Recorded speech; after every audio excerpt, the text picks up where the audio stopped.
అలసత్వానికి చర్యలు తప్పవా? నిర్లక్ష్యానికి ఇక మూల్యం చెల్లించుకోక తప్పదా? ఏళ్ల తరబడి ఒకే స్థానంలో ఉన్న అధికారులకు చలనం తప్పదా? జీహెచ్ఎంసీ కౌన్సిల్ మీటింగ్ తర్వాత తెరపైకొచ్చిన ప్రశ్నలివి. 2 రోజుల పాటు సాగిన సమావేశాలు అధికారులు వర్సెస్ కార్పొరేటర్లు అన్నట్టుగా మారింది. ఇంతకీ వాళ్లపై ఎలాంటి చర్యలుండబోతున్నాయి? 2 రోజుల పాటు సాగిన జీహెచ్ఎంసీ కౌన్సిల్ సమావేశాల్లో కార్పొరేటర్ల వేళ్లన్నీ అధికారుల వైపే చూపించాయి. కొందరు అధికారులు అవినీతికి పాల్పడ్డారని, అభివృద్ధికి సహకరించడం లేదంటూ కార్పొరేటర్లందరూ గళమెత్తారు.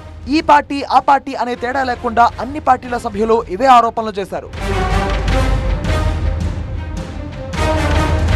శానిటేషన్ దగ్గర నుంచి టౌన్ ప్లానింగ్ వరకు అన్ని విభాగాల్లోనూ అధికారులు సహకరించడం లేదని, వారు చాలా నిర్లక్ష్యంగా వ్యవహరిస్తున్నారనే ఆరోపణలు చేశారు.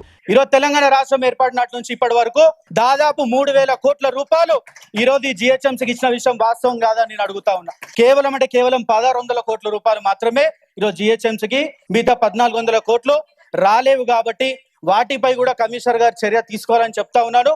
ఈ ఆరోపణల నేపథ్యంలో అధికారులపై చర్యలు తీసుకునేందుకు జీహెచ్ఎంసీ సిద్ధమవుతోంది. హౌస్ కమిటీ వేసి అక్రమాలను వెలికితీసి బాధ్యులైన అధికారులపై చర్యలు తీసుకోవాలని జీహెచ్ఎంసీ తీర్మానించింది. హౌస్ కమిటీ కోసం ఒక్కో పార్టీ నుంచి ఒకరి పేరును సూచించాలని మేయర్ కోరారు.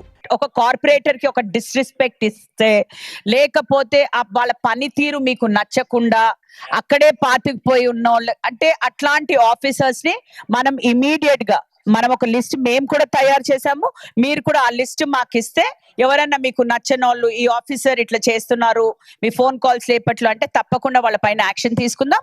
ఇక గందరగోళం మధ్య బడ్జెట్ కౌన్సిల్ ఆమోదం తెలిపింది. గతేడాది 6,224 కోట్లతో బడ్జెట్ రూపొందించిన జీహెచ్ఎంసీ ఈసారి 1,713 కోట్లు పెంచి 7,937 కోట్ల బడ్జెట్ ప్రవేశపెట్టింది. ఈ ఆర్థిక సంవత్సరంలో 5,938 కోట్ల రెవెన్యూ వస్తుందని జీహెచ్ఎంసీ అంచనా వేసింది. ఇక 4,479 కోట్ల క్యాపిటల్ వస్తుందనేది జీహెచ్ఎంసీ అంచనా. బల్దియా రోడ్ డెవలప్మెంట్, బ్రిడ్జ్ల నిర్మాణం సహా ఇతర పనుల కోసం 1,550 కోట్లు చేయబోతున్నారు. ఇక అప్పులు తీర్చేందుకు 874 కోట్ల రూపాయలు కేటాయించింది జీహెచ్ఎంసీ. అయితే ఈ బడ్జెట్ అంకెల గారడి అని, తప్పుల తడకగా రూపొందించారని ఆరోపించారు బీజేపీ కార్పొరేటర్లు. గత ప్రభుత్వం చేయూత ఇవ్వకపోవడం వల్లే జీహెచ్ఎంసీ అప్పుల్లో కూరుకుపోయిందని కాంగ్రెస్ కార్పొరేటర్లు ఆరోపించారు.